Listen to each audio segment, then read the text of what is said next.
اما عمرو اديب لقائنا في المحكمه انت ومصطفى سقا، عديل عادل مأمور، وعشان احنا ما نصفيش حسابات عادل مأمور موجود طبعا وطارق يونس اللي بقى مليونير وعنده سوبر ماركت كبير في ارض الوحده في امبابه، وشريف المخرج. ميعادنا في المحكمه، هشوفكم في المحكمه وهتعرفوا مين مرتضى لما نخش المحكمه.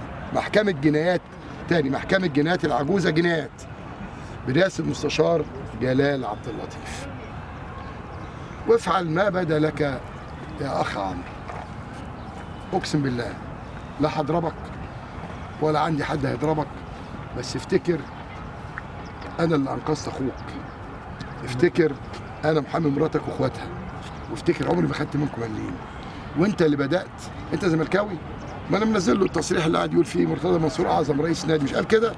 طيب خدوا التصريح بتاع ميدو بقى، رئيس نادي الزمالك الذكر الجامد المحترم ان شاء الله باذن الله. العيال اللي انتوا شايفينهم دول اللي هو الفريق ده مع الراجل المدرب الجديد ده ان شاء الله دوري وكاس افريقيا باذن الله. وده اللي احنا عايزينه مستشار مرتضى المرحله